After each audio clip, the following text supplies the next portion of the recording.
I'd like to call to order this meeting of the Cleveland Heights City Council Housing and Building Committee at 5 p.m. on Tuesday, February 11th. And I'll now call the roll.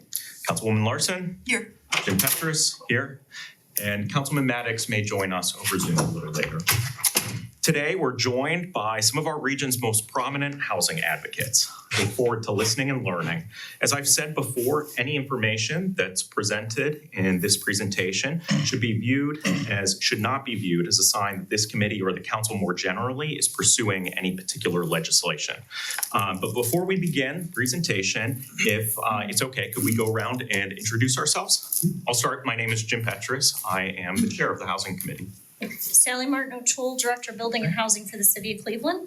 Frank Ford, Fair Housing Center. Mike Byer, longtime resident of Cleveland Heights. Buda, City Council President. Judy Miles, longtime resident of Cleveland Heights. Gail Larson, council member. Diana Woodbridge, longtime resident of Cleveland Heights, former director of Home Repair Resource Center. Tom Byer, longtime resident of Cleveland Heights. Okay, and Mike, I'll turn it over to you. Great. Well, thank you. I prepared written comments in an effort to be concise, so forgive me if I am focusing a lot on my paper here, but I think it'll help. Mr. Chair and members of the committee, thank you for granting us time on today's agenda. My name is Mike Byer.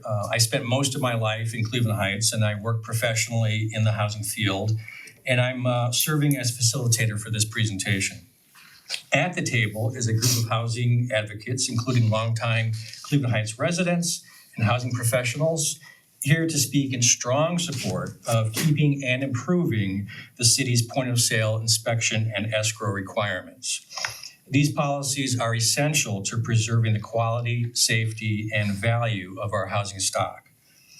Recently, the Akron Cleveland Association of Realtors, or ACAR, launched a campaign to eliminate these requirements, a campaign discussed at this committee's January 28th meeting.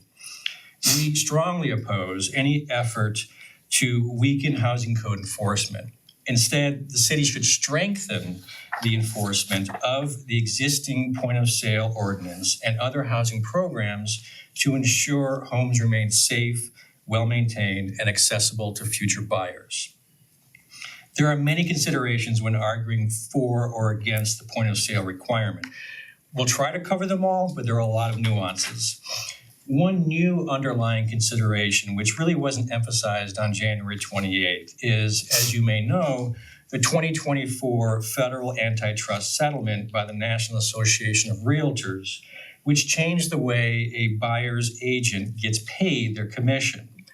A seller is no longer obligated to pay the commission for the buyer's agent. If a seller refuses to pay the buyer agent's commission, then the buyer is solely responsible to pay the fee, which will be thousands of dollars. This commission, in addition to a down payment, closing costs, and the funding of any point of sale escrow requirements, can be a large burden on a buyer, particularly those of modest income. But eliminating the point of sale escrow requirement must not be the cure for ACAR's dilemma regarding real estate commissions. In fact, with buyers faced with the burden of paying an agent's commission, they may opt out to engage in an agent, which makes the point of sale and escrow ordinances even more important because it offers some level of protection that a buyer may not otherwise have. Also, you'll note that ACAR's campaign literature, which is being distributed throughout the city of Cleveland Heights, is not specific to the city itself. It is or will be an attack on point of sale ordinances in the many cities of the greater Cleveland area that have this ordinance. Given the limited time today, you will hear from several members of our group, but others share our concerns, some of whom are around the table, around the room today. And they have submitted written comments, which you may have already received separately. But speaking today will be Diana Woodbridge, a longtime Cleveland Heights resident and housing advocate who led the Heights Home Repair Resource Center for many years. Judy Miles, a 29-year resident of the Noble neighborhood, an attorney who works with foreclosed properties. Tom Byer, who really needs no introduction, but he has lived in Cleveland Heights for 50 years, I think is right, and has spent most of his career studying the effects of housing policy. Sally Martin O'Toole, who is a resident of South Euclid and currently the Director of Building and Housing with the City of Cleveland. And finally, Frank Ford to my right, who is Senior Policy Advisor at the Fair Housing Center and serves as Chair of the Greater Cleveland Vacant and Abandoned Property Action Council. We look forward to the committee's questions and discussion following these presentations. But before we begin, I want to share my own personal experience with the city's point of sale and escrow requirements, which illustrates why these protections are so essential. The house my wife and I purchased had been in decline for years. Its longtime owner, an elderly widow, had deferred many repairs. She sold it in 1999 to a buyer who was a Case Western Reserve University's law student who lived there for 3 years without making any improvements. By the time she decided to sell, the home had deteriorated even further. Meanwhile, in 2001, the City of Cleveland Heights amended its point of sale ordinance with an escrow requirement of 125% of the cost to repair major housing code violations. Now the owner was stuck. She had purchased a deteriorated house at a time when there was no requirement to commit the money to repair the major violations. And as a graduating student, she had no interest in making the substantial repairs. She now faced the city's new escrow law requiring major violations to be repaired or funded to sell the house. In 2002, when my wife and I bought the property, we were early in our careers, burdened with student debt, had minimal savings and a modest income. When we made a full price offer, we conditioned it on the seller placing $25,000 of her proceeds into escrow to cover the 37 code violations that resulted from her lack of maintenance over the years. This gave us the cash needed to complete the repairs, and 23 years later, I'm proud to say those repairs remain in very good condition. The story of our home purchase offers a perfect before and after illustration of the effectiveness of the city's point of sale and escrow requirements. Without the escrow, neither the widow nor the student had the impetus to pay for the major repairs the house needed. The student bought the house thinking she could simply pass the problems on to the next buyer.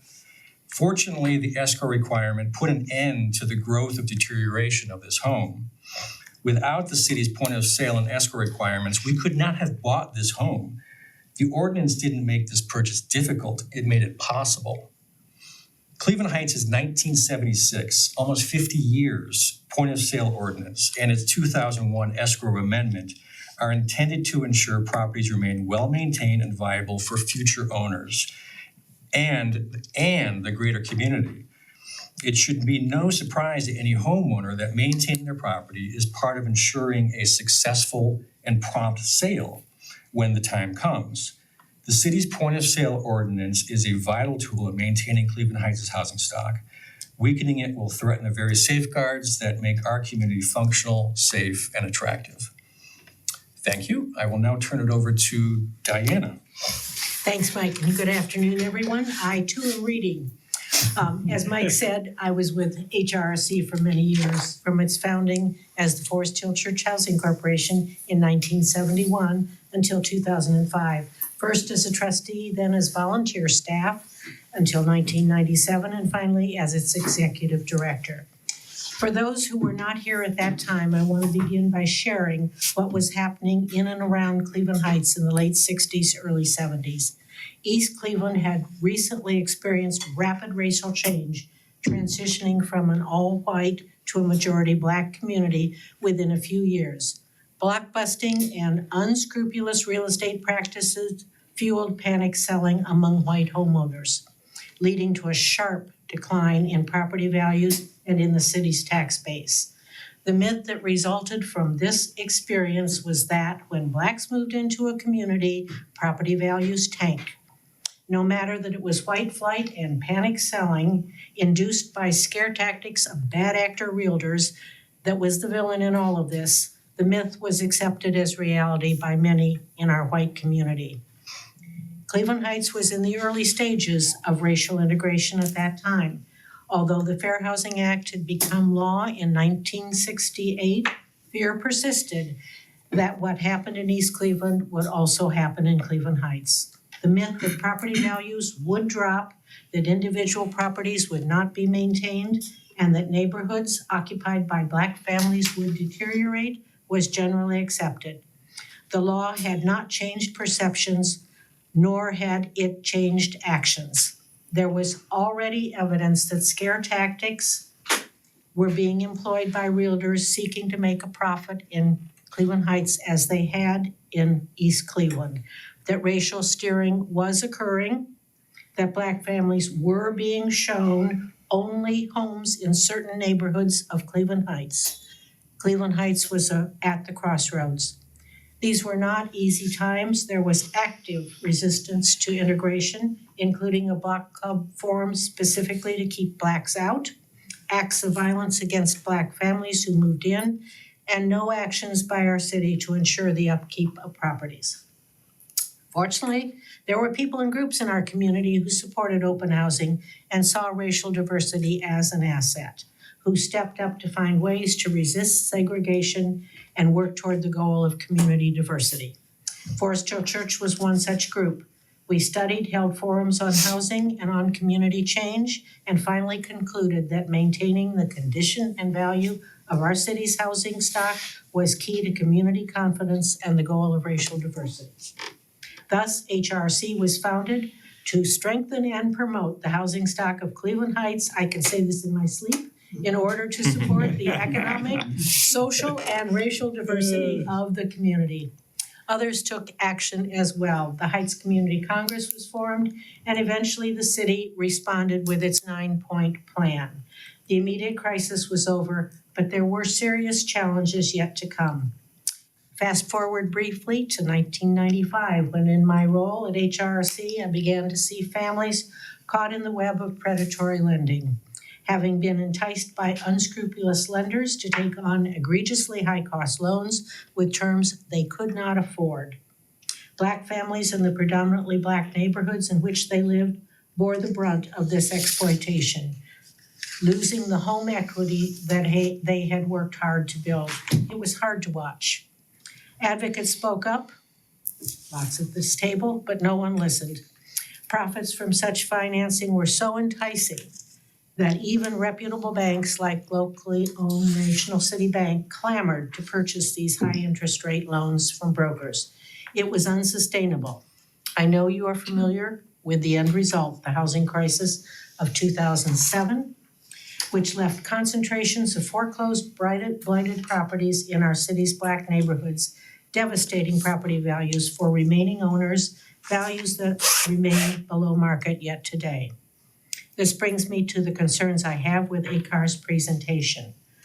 Lakewood and Cleveland Heights are not comparable communities. Consider my description of what was happening in Cleveland Heights in the late 60s and early 70s. Lakewood faced none of the challenges I described, nor was it hit to the same extent by predatory lending that targeted our Black citizens and neighborhoods and that led to the foreclosure crisis and the significant decline in our property values. Race has always been a factor in people's decision of where to live.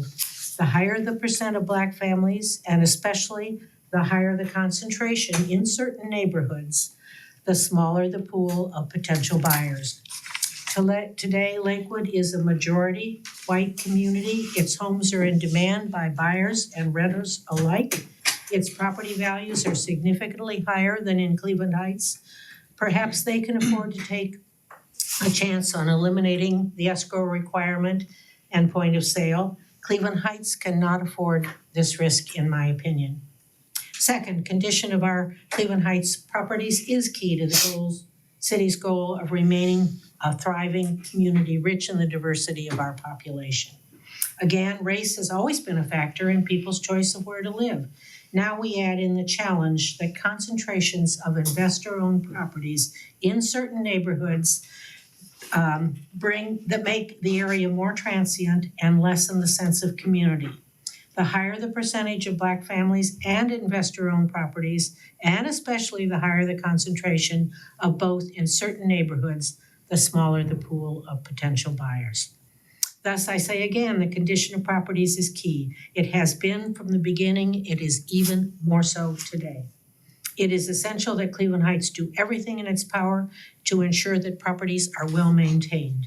Thus, I agree with ACAR's recommendations to shorten the cycle of exterior inspections from 5 years to 3 and rentals from be inspected every 2 years.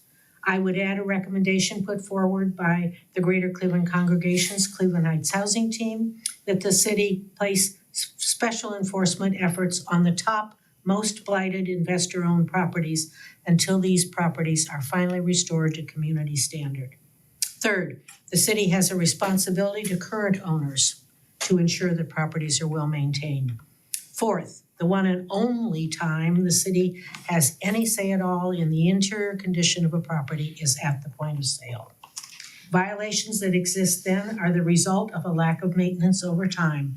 Thus, they should be handled by the market as the property is sold. The seller has the choice to make the needed repairs, reduce the price, or agree to fund the required escrow out of their proceeds, as Mike has suggested. Our housing is old. Homeowners will face additional maintenance needs to prepare for going forward. In my days at HRC, we would counsel families to budget at least $50 a month for that purpose. I just read a Plain Dealer article that suggested $500 a month. That may be a bit excessive, but you get the point. That said, I think the city should consider ways to ease the burden of escrow for buyers who intend to occupy the homes. For example, there are repairs a homeowner might reasonably do themselves. Exterior painting is an example, and it's an expensive repair to require an escrow on. The city might allow buyers to submit a plan detailing the repairs they would do themselves with a commitment to when each item would be completed for accountability. The plan could be subject to city approval. Fifth, I want to address the example given in the ACAR presentation of a potential buyer with the escrow that said the escrow requirement would prevent that person from purchasing a home. The buyer planned a 3% down payment and was struggling to cover escalating costs of a home purchase. However, with only a small down payment, there will not be equity to borrow against. If major repairs are required and escrow is eliminated, how will the buyer like this manage the repair? Escrow funds for major repairs, however it is accomplished, is critical. Finally, the city offers a down payment assistance program for buyers with limited income. This program requires pre-purchase counseling and that violations must be corrected prior to purchase. Both are good ideas that place a buyer in a solid position to succeed as a new homeowner and also ensure that the property is up to community standard. I suggest we take a look at this program. If it is working well, perhaps funding should be increased to serve more buyers. If it is not working, then let's explore why not. Are the funds insufficient? Should funds be allowed to cover repairs? What will it take to make the program work? It's the right approach. Thank you for your consideration. Thank you, Diane. Judy Miles, you are up next. Thank you, and I'm gonna put my timer on to keep me honest. I am here as a 29-year resident in the Noble neighborhood, and I just wanna say how things can be full circle in 360 moments. I bought my house with Diana Woodbridge's involvement, and I think Diana came over and she explained the point of sale process and every other aspect of home ownership for a first-time home buyer. That was in 1996. Wow. At the time, the city of Cleveland also had a community relations program with I'll call it a welcome wagon. And there were two employees who came out and assisted me as well and walked through everything, every step. My home ownership journey started off a little bit different in that I bought a home, unlike Mike's home. My home transferred since 1975, probably 4 times. I was the 4th or 5th. And each time before me, most of the people had been in there about 7 to 12 years raising their family, and then they upgraded. It is a starter home community. I'm still there though after 29 years, same house, for a number of reasons. But when I bought it, it had just transferred hands 3 months before. The young family that bought it wound up getting transferred to another state for the husband's job. There had been a point of sale inspection 4 months before I saw the house, and then again. And I remember when I contracted with a private inspector, he said, okay, when I talked to him, he said, what community are you in? And I said, Cleveland Heights. Do you have the point of sale from the previous owners and the one that you're buying it from? I said, yes. When he came out, I remember he said something to the effect of, this is always a good starting point. Not everybody has these, because home inspection is as much an art as it is a standard that's, I don't even know if they were regulated by the state at that time, but that stuck with me. Now, since then, I've become an attorney, and I do get involved in a lot of foreclosed transactions around foreclosed properties, and some in probate and the like. So that has also informed my being here as much as my personal experience. We bought our home by sale by owner, for sale by owner. We did not have a realtor involved, but we did have a title company. And all of our inspection items were addressed to sales before we even took it. That gave me a great amount of comfort as a new-time homeowner. What I've seen professionally is that it's a way to manage the transfers and changes in property conditions and keep the properties ready for market by identifying those factors and addressing them directly and indirectly with additional support, not removing supports. Point of sale inspections help identify, as others have said and others will say more eloquently than I, not only the exterior of a home, but the interior of a home. Because as most of us know, anybody with an internet connection in this day and age can bid and buy a property in Cleveland Heights.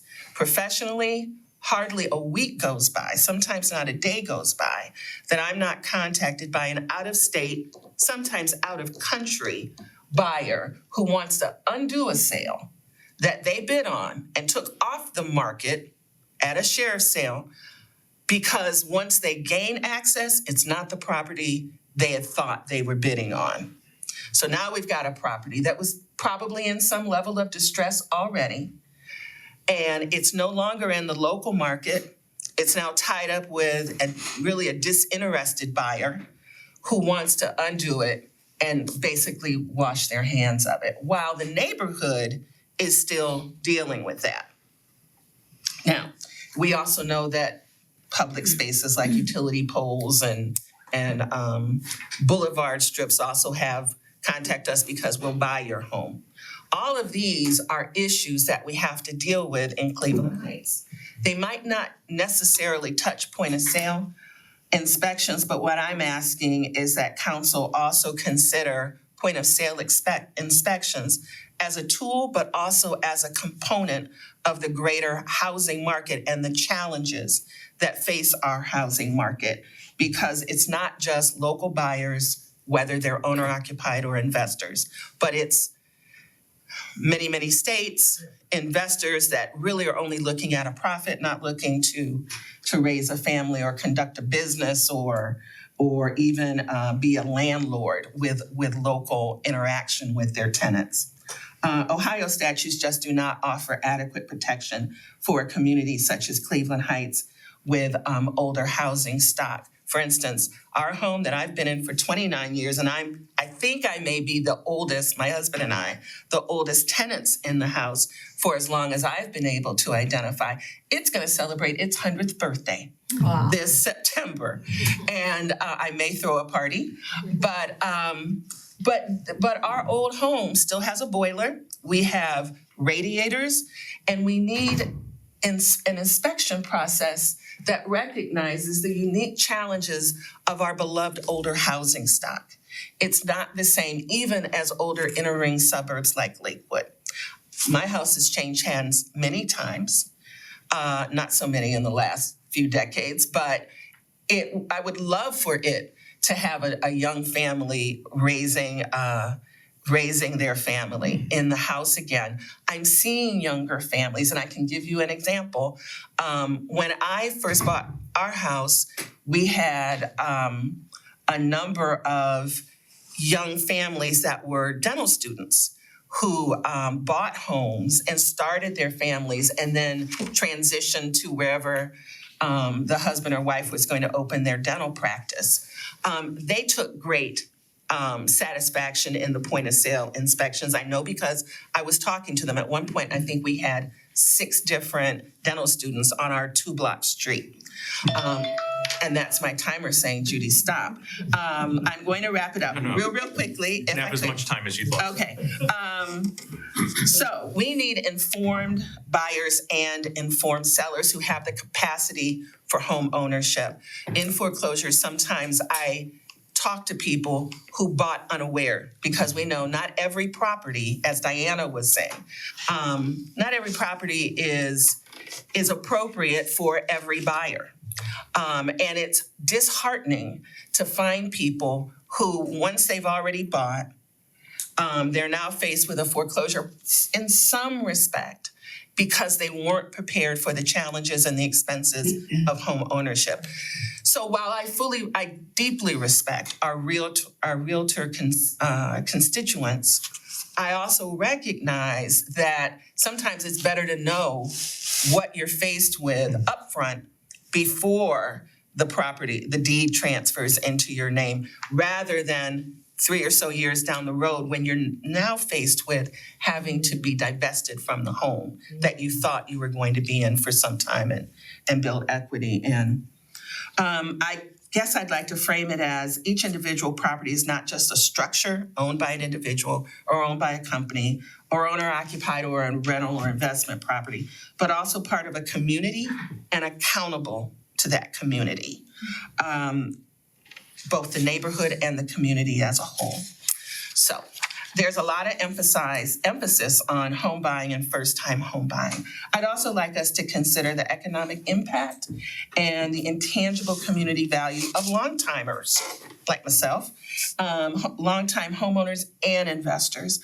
I encourage council to focus not just on attracting new buyers and the challenges that they may have in coming up with enough funds to close a deal, but also consider what's necessary to stabilize and maintain the housing inventory that exists among the existing owners. I've said my husband and I have lived in our home for 29 years. To our east are neighbors who have been there for at least 30 plus years. I think some around 40 years. To our south, they've been there approximately 15 years. To the west, 25 years. All of us are of a certain age.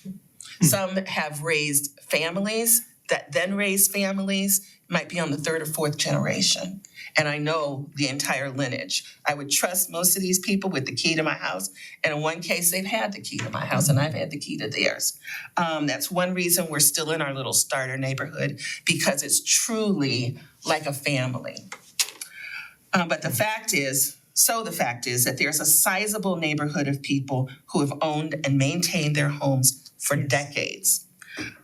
There used to be, this is a suggestion, there used to be a chore program that assisted seniors with the improvement or the maintenance via neighborhood teams. That program probably dissolved, I don't know, at least 20 years ago.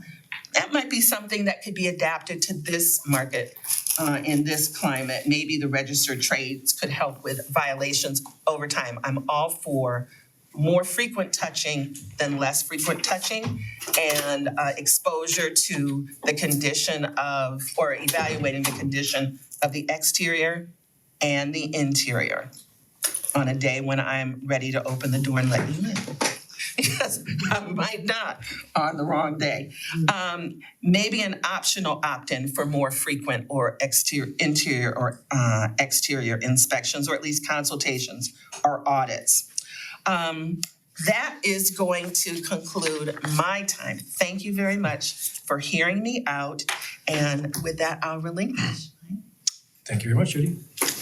Okay, and now Tom will talk about the importance of maintaining houses and its effect on our tax base, which is so critical to the city. Yep. Well, I retired from Cleveland State from a career of studying housing and the rise and, you might even say the rise and fall of communities, because communities, I study the region. And, our wonderful Cleveland Heights exists within the context of a big region. And in this the region, what's happening in the region greatly affects Cleveland Heights and all other communities. What impressed me a great deal, and just learning about the dynamics of communities and public policy, is how the deck is stacked against a community once it starts to get old. It's the American way. We build new, we abandon old. And our policies at the federal level, at the state level, are all oriented to drive that. And that's how some people make money, a lot of money, and other people lose money. And I don't blame any elected official who doesn't recognize, of any community, doesn't recognize how this big picture affects their community, because they don't have a chance to really understand it or see it. But I spent years looking at it, and it's pretty sobering, really. And then when you add race to the factor, as Diana in particular cited it, you add race to the factor and how that undermines the stability of a community. And much of it, I think, there's certainly racism involved, but I also think there's a lot of it was involved, partly in what you were saying, is that people don't have confidence, that once the community begins to integrate, that it's going to remain solid and so forth. There's a lack of confidence in our whole culture again. And so that led to me is what leverage does a Cleveland Heights have, or any place that's getting old, when the deck is stacked so heavily against it? The only thing I see is the only significant tool that a Cleveland Heights has is the maintenance of its real estate. That's the only significant tool. If you can't maintain the quality of your real estate, decline is inescapable in this big context of the region and how people move around the region. That's it. And I've lived here 51 years, Mike. Been a homeowner for 44. And in my 51 years, I don't fault them, but at no point did the officials of Cleveland Heights understand, recognize, and accept how critical the maintenance of property is. Right. Never has. I'm hopeful that soon, in the near future, that'll change. And until it does change, though, problems will worsen. The worse the condition of real estate, the greater the likelihood there will be problems. There will be crime. There will be troubles in schools. It all stems from the condition of real estate, because the worse the condition, the greater the likelihood that the owners or occupants are going to do things. Some of them, some, not all, will do things they shouldn't do, and they won't do things that they should do. And that's the basic dynamic. I did a study in conjunction with Steve Litt a number of years ago that just shocked me when we got the results. Steve Litt, for the Plain Dealer, there was an article in the Plain Dealer some five years or so ago. We looked at the change in real estate value, residential real estate, across the 7-county region between 1960 and the most recent year at that time, 2018. We got data from the Ohio Department of Taxation. Between 1960 and 2018, 22 of 226 cities, villages, and townships. That's how many there are in the 7-county region. 22 out of 226 lost value in the residential real estate. Now, that's the market value adjusted for inflation. 22. 2 of them were Cleveland and Akron. 7 villages and townships. 13 were suburban cities. 10 of the 13 are Cuyahoga's most integrated suburbs. Cleveland Heights, Euclid, East Cleveland, Shaker Heights, Garfield Heights, Maple Heights, University Heights, South Euclid, Warrensville Heights, Bedford, all lost value. Cleveland Heights lost 1/3 of the value of its real estate over almost 60 years. $1 billion. $1 billion lost. East Cleveland, I couldn't believe it, 86%. It lost almost all the value. What is it today? Yeah. So Shaker lost 22%. They did the best of the group. East Cleveland lost the most. Cleveland Heights lost that. Cleveland Heights also lost 1/3 of its commercial value. No, it's more than that, 40% of its value.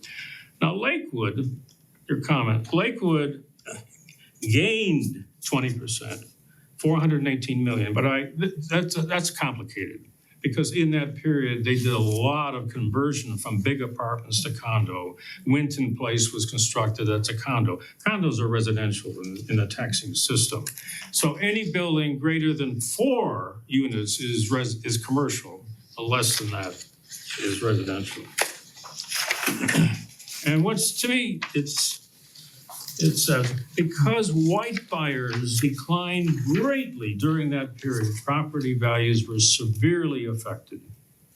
And in particular, Black owners and buyers were unable to build equity in our property, along with all the others who remained in Cleveland Heights, lost equity. Now, what's happened in the last 5 years is a totally different animal, and how it's going to shake down yet. Yes, our values increased substantially in the last, everybody's moaning and groaning about tax bills now. Well, the whole region went up. So we didn't gain anything relative to the region. Everybody else went up. Now, how that's going to play out in the long run yet, we'll see.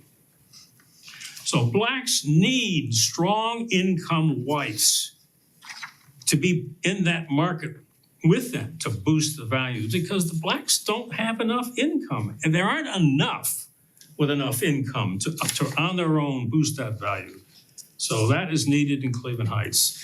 Another interesting fact, 7 of those 10 suburbs of Cuyahoga that lost so seriously have the highest property taxes in the county, or among the highest property. Why? Because as value falls, in order to maintain the same amount of revenues, you gotta up the tax rate. So as values decline, tax rates must be increased, So the future of Cleveland Heights, I'm repeating this of others, it's only in my words, the future of Cleveland Heights depends all on the condition of its old residential real estate. And new construction really doesn't help. It's not enough. I did the numbers. It would take 15 Cedar Lee projects, sadly that fire, but to take 15 of those just to recoup the $1 billion that was lost. We need all the new construction we can get, but the only real difference is through the maintenance of the existing stock, the old stock, and energizing that market. With that, I conclude my comments. Thank you. Thank you. Okay, Sally, who's not a resident of Cleveland Heights, resident of South Euclid, and Director of Building and Housing with the City of Cleveland. Thank you very much for coming. So, Mr. Chairman, if I could have Frank, Sure. Mr. Chair, if I could have Frank go first, if you don't mind. I think he sets the table for what I want to say. Okay, I'm not going to go through all these. In fact, I'm going to start a little bit picking off from where Diana laid the historic groundwork of the predatory lenders that targeted Black communities and the main thing I hope to do here is go right to this. When I listened to the recording of January 28th, I heard the same thing that I think a couple other people mentioned. The realtors were saying Lakewood is very similar to Cleveland Heights. They don't have point of sale. Why don't you follow their lead? And that got my attention, and I thought, I've been doing a lot of housing trends research for the last 10 years, so I thought I would share this with you. So if you look at mortgage foreclosure activity in Cleveland Heights over the last, well, from 2006 through 2020, you can see that the number of residential units is very similar.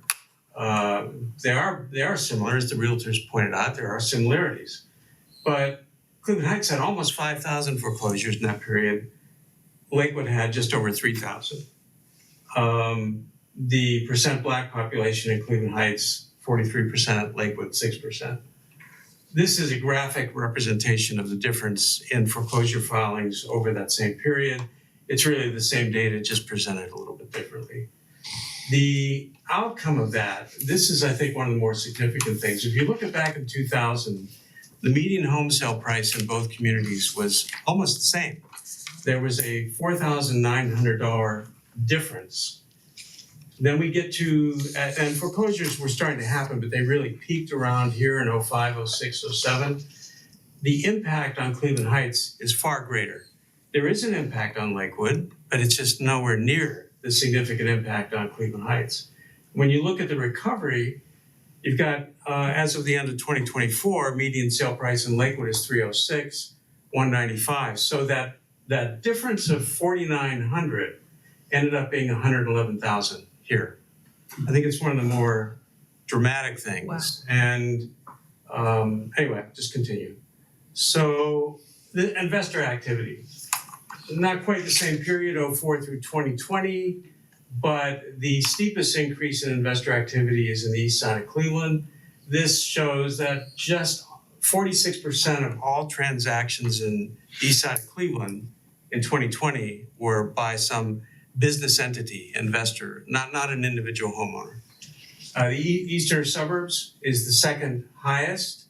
The western suburbs and the outer suburbs are the lowest. So again, the difference between Lakewood and Cleveland Heights is pretty stark. When I pull out just the lines for eastern suburbs and the lines for western suburbs, you can see it more dramatically, the difference. The homeownership, so this is another, outcome of all this foreclosure, abandonment, predatory lending. Then you've got the investor activity, buying of homes, converting homes into rentals. Again, same number roughly of owner-occupied units in 2000, but when you get to 2020, Cleveland Heights drops by 18%, Lakewood only drops 4.5%. And this is a graphical representation of that. The 18% on the left is Cleveland Heights, and the 4.5% on the right is Lakewood. Conclusion, loss of homeownership is a significant threat to the future viability of the housing stock in Cleveland Heights. The city should take steps to ensure the preservation of that housing stock for current and future owners. How many minutes did I do? Did I beat everybody? So succinct. Okay, that was my goal. Be quick. Very helpful. I'll turn it back over to Well, you. I think we can continue tag teaming it here. Okay. So I feel very honored to be asked to be here.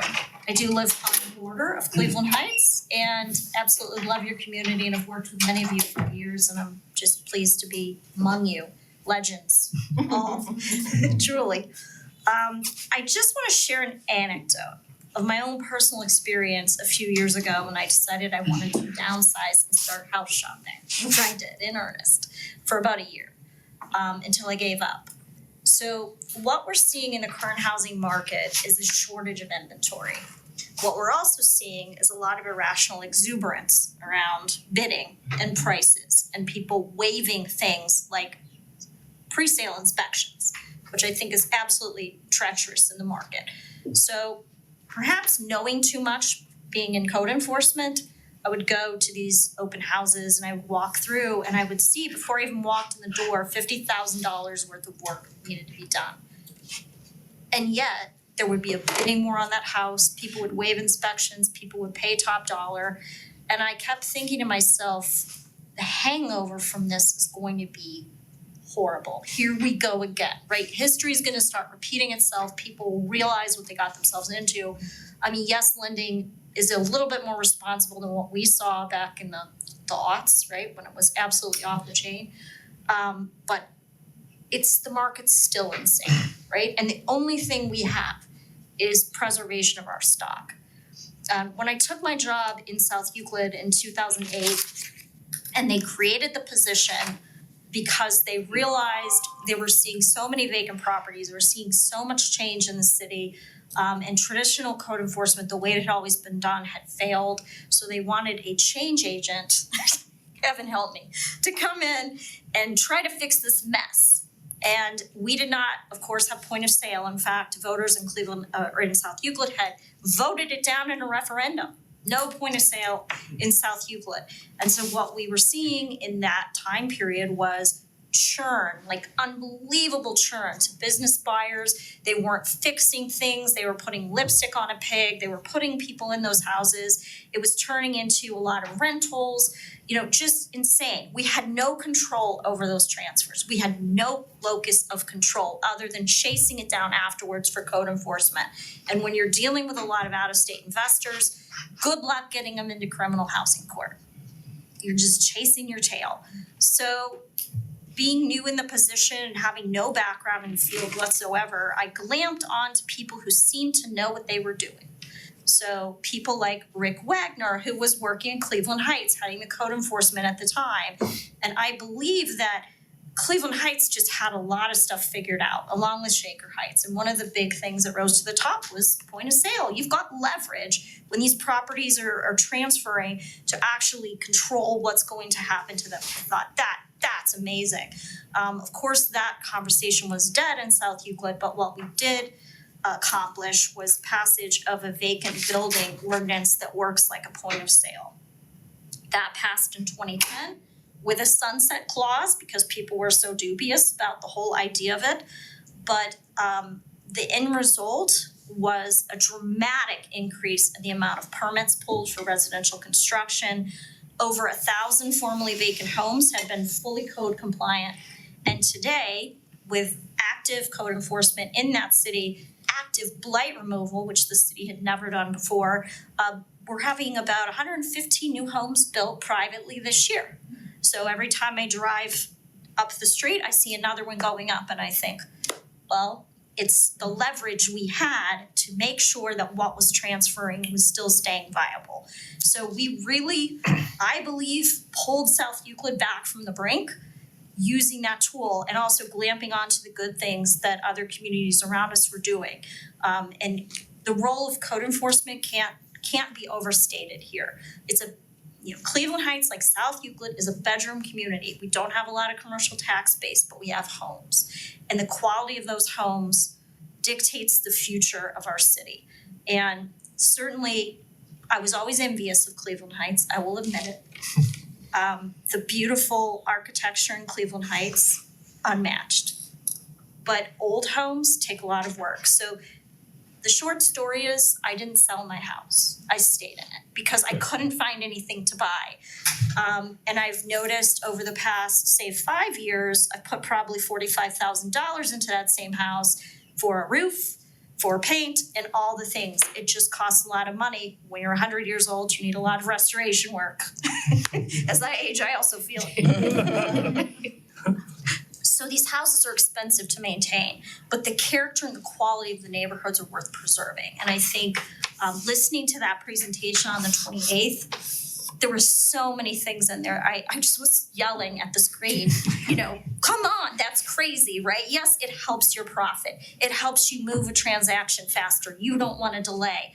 But look at the result when you take your foot off the gas of code enforcement and you've lost that leverage. You can say theoretically, yes, we should do more exterior inspections. And I agree with that, just like Diana Woodbridge said, she's totally right. Yes, that and keep your point of sale. Don't let them try to convince anybody. And I think this marketing campaign is really inflammatory Yes. and misleading, just terrible. So I think I concur with everything everyone said, and if Frank has anything else to add. No, Remarkably quiet, but the numbers do speak for themselves, I think. Okay, thank you, Sally. Thank you, Frank. Yeah. Well, I'm gonna kind of wrap things up, and hopefully we'll have some time for discussion if you have questions or conversation. I have some recommendations that are on the back side of the agenda. By all means, that's not intended to be exhausted or nor definitive. These are things that, and really they're not that surprising either. But I just want to make sure you notice that those are available on the agenda. Mr. Chair, we understand that council is not currently considering any revisions to the point of sale or escrow requirements under Chapter 1329 of the city's codified ordinance. However, with 4 council seats and the mayor's position on the ballot this November, and ACAR's active campaign to end the ordinance, we anticipate that preserving and strengthening the city's housing stock will be a key issue for all of the candidates. As the election season progresses, this group, and I'm sure others, hope that we see open discussion on housing, and in particular possibly these 8 priorities which I've provided. I'll read through them briefly. Preserve and strengthen the city's point of sale requirement. I think that's the underlying message here. It shouldn't go anywhere, and if anything, it should be strengthened.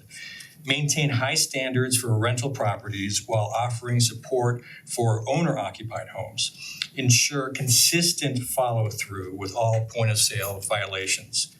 Mike, if I could, so maintain high standards for rental properties while offering support for for owner-occupied homes. Is there something specific there that you think that we could do differently? Well, I mean, I think the programs even that ACAR talked about on the 28th, just the marketing to encourage owner occupancy and staying within the city of Cleveland Heights. Obviously we want landlords and investors to maintain and improve as well. But it just seems like it'd be easiest to provide the support to owner occupants. And I do mention some things further down the list. Maintain the escrow requirement for major violations. The escrow ensures the funds are secured at the time of sale for critical repairs, preventing deferred maintenance from becoming a burden on future owners and the community. We did notice this. Carefully evaluate section 1329.051F of the point of sale ordinance, which does give the mayor case-by-case discretion to enforce or not escrow requirements. And I mean, while that can be very helpful to owners, we just want to make sure that it's consistently made available or handled consistently and not abused. Enhance systematic inspection procedures. As we've mentioned, continue or expand the existing inspections, but reduce them to from every 3 to 2 years for rental property and every 5 to 3 years for owner-occupied property. More frequent inspections help property owners stay ahead of code violations, making future sales and transfers that much easier. Here's the answer really to one of your questions. Improve awareness and funding for housing programs. Expand the marketing accessibility of city and nonprofit housing services to ensure property owners and buyers take full advantage of available resources. Increase public awareness of point of sale process. It seems obvious, but I think sellers can be surprised by the fact that they have to get a point of sale. Perhaps reminders annually or through electronic newsletters that we do have a point of sale ordinance in the city. Regularly remind all the property owners that they will be will have to comply with this ordinance upon sale. This one's important to me. Encourage new residential construction. As Tom said, it's kind of a drop in the bucket in terms of increasing the tax base for the city as compared to the existing houses, but actively promoting the infill of vacant lots will help, improve values of neighboring properties and also eliminate potential blight on vacant lots. But also giving seniors the opportunity to move to affordable new housing within their community is something we desperately need. A senior owner may want to find something that's better for them because they're struggling to maintain their home, but they just can't find it. And so more affordable senior housing within the city would help with that, kind of like Margaret Wagner. Expand incentives of owner occupancy. Small forgivable soft second mortgages like the city of Cleveland has done in the past for buyers who maintain owner occupancy for a specific period. And also, this affects me personally too, but I look at my tax bill and I see the discount that I get for being an owner occupant. And it's a pittance, $30, $40, $50 per 6 months. I think, increasing that incentive might encourage owner occupancy and discourage absentee investors. Some argue that the point of sale requirements make it harder to sell homes. In reality, they ensure that homes remain sellable. Without proper maintenance, deteriorating properties drag down property values, increase the burden on city code enforcement, and create a ripple effect of decline across entire neighborhoods, as you've heard. Weakening these protections would further place our community at risk. As you heard from Diana, Cleveland Heights has long been a leader in proactive housing policies that protect homeowners, buyers, and neighborhoods. Point of sale and escrow requirements are fundamental to maintaining our housing stock. Eliminating or weakening them will invite more neglect, destabilize property values, and shift financial burdens onto unsuspecting buyers and the city itself. We urge this committee to reject any attempt to weaken these vital protections. Cleveland Heights' point of sale ordinance is not just about real estate transactions. It is about ensuring stable, safe, and sustainable communities for generations to come.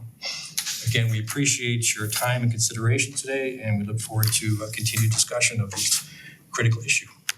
Thank you. I Yes, had Diana. one thought. I'm wondering if there's some sort of a way to do a targeted turn renters in the neighborhoods that are most affected. I'm thinking of Caledonia particularly, into homeowners.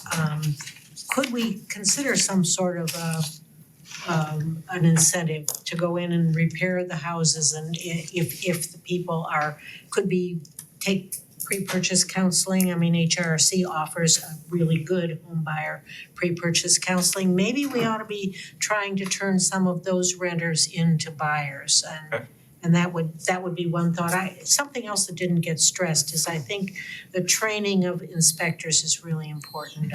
We really want people knowledgeable, so anything you can do to provide incentives for additional training for inspectors, I think that could be really helpful.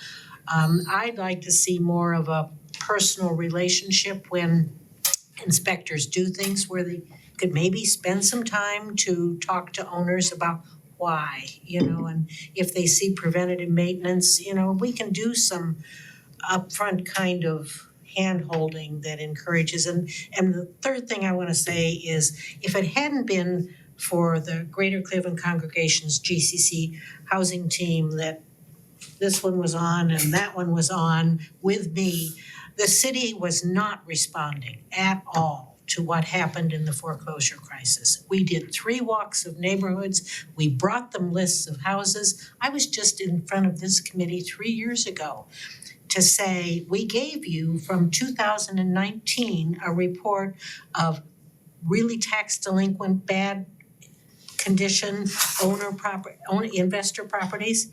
And 8 of the 15 we gave you are still tax delinquent and still owned by the same owner. And nobody was responding. We had the excuse that we didn't have computers. And so we finally got, I guess, the computers. I don't even know if they're tracking previous cases. At first, they were just when finally we got a computer system. South Euclid beat us on that one. It had computerized records. They were really only doing the new inspections, so I don't know if we've got historical records on some of these bad guys. I really want to focus on the bad guys. And I have not, that was an issue we did, the housing team, we questioned candidates for mayor. And that was something we really pushed, and we got a commitment that there would be a focus on the bad actors. And I have not seen any changes in our housing inspection program since that time. I have not seen, and now maybe it's happening and it hasn't been announced, but I would encourage a focus on bad investors. Yeah. That's my Yeah, 10 thank you. cents. It's an honor to see all of you here this evening. I appreciate it so much. Talking about bad actors, we had, when we were on the GCC Housing Inventory mission, a gentleman who was in and out of housing court all the time. He knows how to work the system. He knows how to get his continuances. He knows how to evade by leaving the country, so to speak. There was a house on Elbon, which was on our radar in 2017. It's been lived in as a rental pretty consistently, but people move in and out, and it's been a very frustrating experience for the neighborhood. Blighted still, all kinds of things happening there. We were informed that the property did sell, but it sold in a sheriff's sale. And I'm still not certain, we used to have someone who was tracking things in the department, tracking sheriff's sales. I sent a message to the Mayor's Action Center and I said, is there a point of sale on this property? Because it needs to be done. This property is in bad shape, and those people that are investing in it need to make sure, they need to be reminded that they need to bring this house up to snuff. So I have the Mayor's Action Center working on that for me. Good. It's just one in many. But I would like to comment on a few things I heard this evening. One of the items we were promised as we talked to the housing department was we were gonna have adequate staffing to be able to do all of these inspections and to do a thorough point of sale.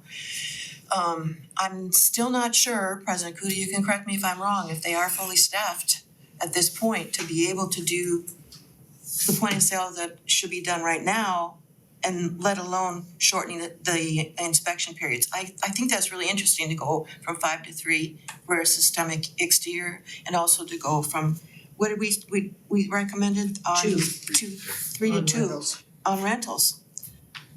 Because as pointed out, there's a lot of deterioration that happens during that time period. So I'm interested in, as a committee member, reviewing the escrow requirements and the point of sale ordinance currently, reviewing that as a committee. And I'd like to see that we can work with the housing department to make sure they fully understand the concern that's in this room this evening, and our friends in the realtor, the constituency. I don't think I expected things to change overnight, Diana.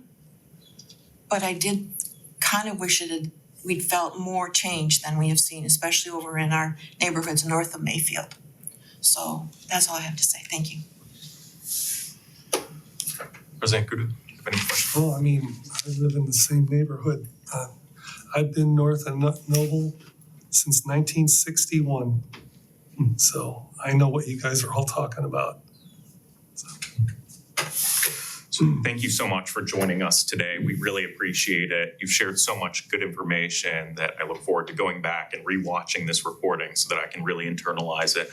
Look forward to talking with the other council members about work that we might be able to initiate to strengthen some of the things that we talked about today. While we're all together, is there anything else that anyone wanted to share? Okay, so Thank you. Thank you. Of course, thank you. So we have one other item on today's agenda, other. Is there anything that Councilwoman Larson or President Kuda that you'd like to bring up? Yeah. Yes. So, and this is somewhat related to what we're talking about. And Frank, when I was listening to you in particular, I was remembering about in 2017, Lakewood was 180% ahead of where they were pre-2008 crash, and we still hadn't gotten back to, 100% of what we had 10 years before that.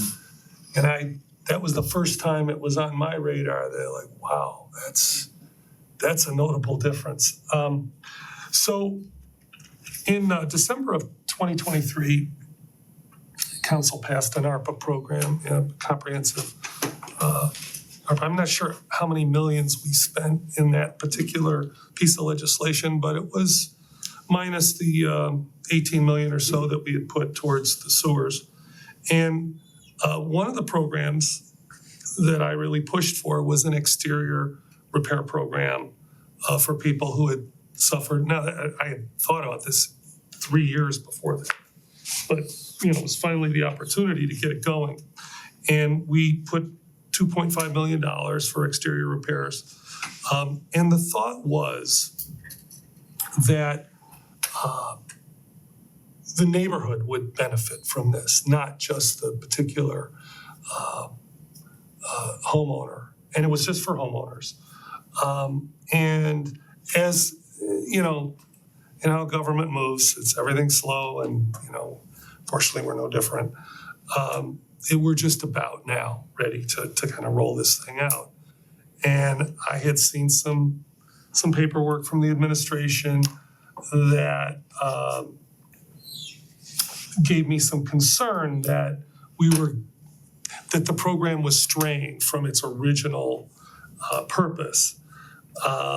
So I wanted to go on the record today as saying that I believe that it should be exterior repairs only, and that I would like the lion's share of the money to go towards, everything from garages to sidewalks to driveways, and of course, painting, roof, gutters, everything. I'm from the Hugh Fisher. Hugh came to one of our meetings, it was probably a year ago, and he said, one of the reasons why it looks like Cleveland Heights is going downhill is because of what you can see.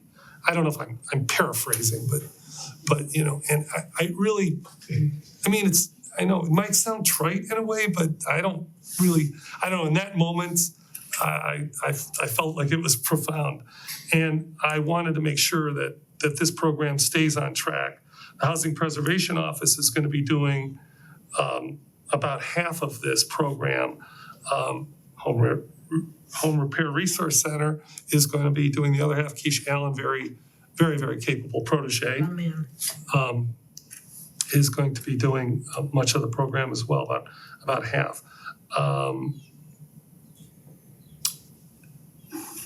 Council did retain authority over the final programming of this, which I think was good. It was built into the legislation. If anybody wants to look it up, it's 179/2023.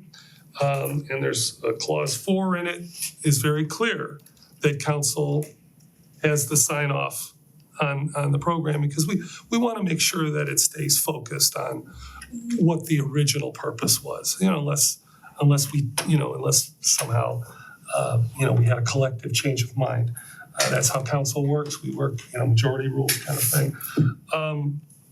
So we believe that, I think we collectively believe that the biggest bang for the buck would be to target what we believe, what people can see in the neighborhood. And that the idea is that when people get these subsidies to do these repairs, that it will also spur on neighbors to keep their properties up and so forth. And remember, every dollar that's spent on an exterior repair gives that homeowner more money. The subsidy gives more money for them to spend on some of their interior repairs, because I'd like to assume that everybody who buys a house understands that they're committing to maintaining it. And whether they understand that or not, that is the law. There are housing codes and we do expect them to follow. And Diana, I am not satisfied either that that I don't know if it's the staffing or the direction, but we need to be more vigilant. I don't think there's any question. I'm also kind of referring to what you said. There is a perception and a reality that and if anybody goes to housing court, and I know some of you do, that there are people that seem to be skating year to year because so many of the cases have a date of 2019, 2020, 2021. Well, it's 2025, it's time to get going. Continuance and $100 fine is not going to do it.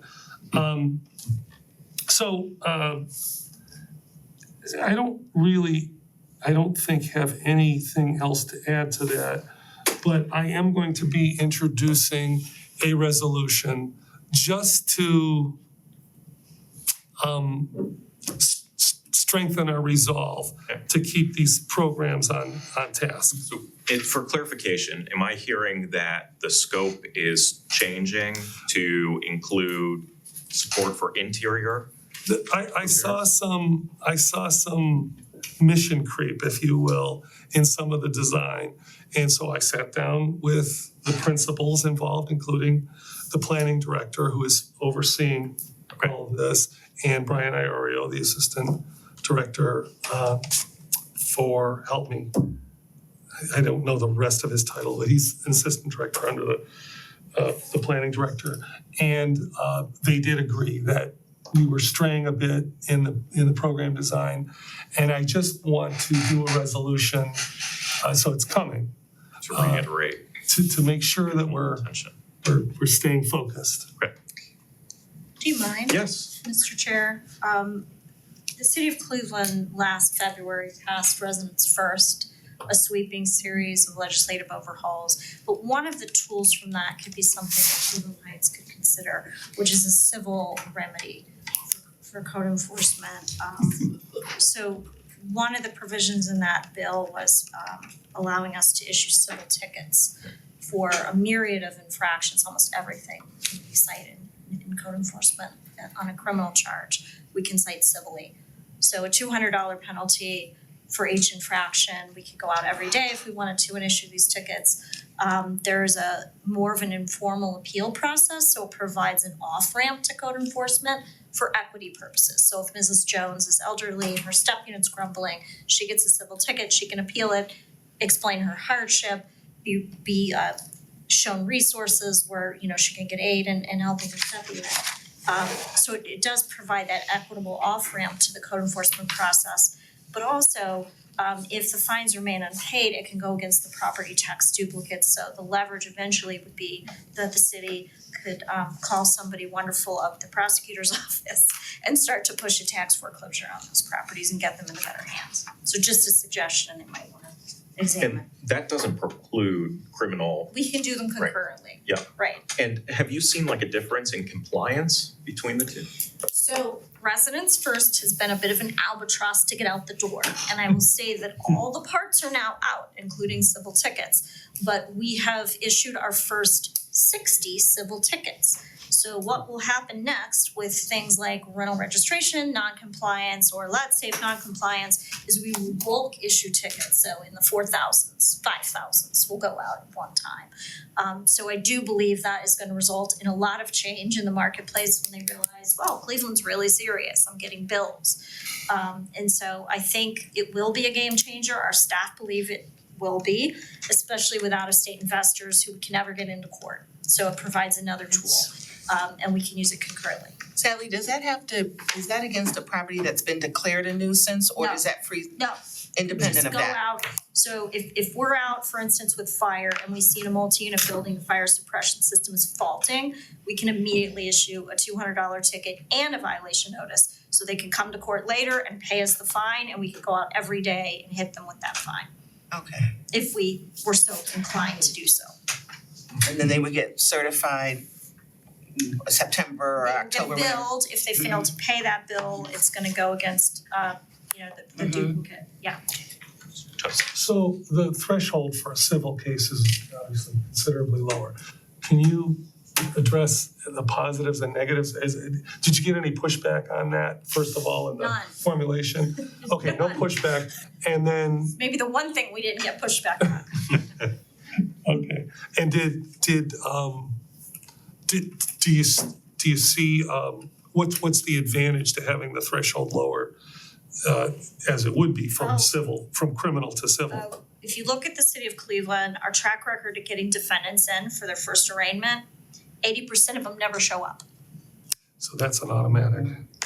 If you're in Israel, can we serve you and get you into our housing court? Oh, I see. No. Yeah, Right? You have to have service. So one of the other provisions in the ordinance was requiring a local agent in charge right. for property owners that don't live in Cuyahoga or contiguous county. So we can prosecute criminally a local agent. So that was pretty controversial, but it did pass. Can they show up as a proxy for the owner? Yes, they would Okay. be served and prosecuted as if they're standing in the owner's shoes Okay, in cases where we can't get the owner. So we addressed that shortfalling of the criminal prosecution aspect, which, was a continual problem with 80% of the people not coming to court. But I think the issue with the tickets is it's fast and it's, it would get a rapid response. You're hitting somebody in the wallet immediately. And again, if it's somebody we didn't mean to hit in the wallet, Mrs. Jones in her step unit, and she, was in the rehab facility and all these things, we can waive it and we can push her into resources to get her house fixed. So there's no downside to it, in my opinion. It's, we're using other civil remedies in Cleveland, including civil nuisance action, AKA receivership, where we're going in and, trying to take control of buildings. We have a number of very derelict multi-unit apartment buildings, no heat, elevator's not working, 8-story building, people can't get out for medications or to go to a doctor visit. So, we needed new tools in the toolbox, but I think the civil tickets are one that's worth sharing with you. Because I think it would have a dramatic impact, especially with, let's say, tight staffing resources that we all have in code enforcement. So it isn't just Cleveland Heights. It's hard to hire people in code enforcement. There's not a real pipeline to these jobs, and typically people come into them when they've aged out of their trade. So their knees are gone, and so they're only with us for 10 or 15 years. They eventually do retire. So we do have issues with attrition and turnover. And you stole one of our people as your new building commissioner, by the way, but not holding it against you. you haven't unclenched your teeth yet. No, it's all good. It's all good. But we do share our resources, and people, go from city to city, and that does occur. So it's just the nature of our work. So I'd like to see the law director come in and talk about this. I know somebody in his office has said they they're not too hot on this idea, but I think that would be, a logical next step. Yeah. To hear from that prosecutorial side of like what that would do, just to hear I want to hear it all. Okay, anything else? Okay, well, with that, I adjourn this meeting.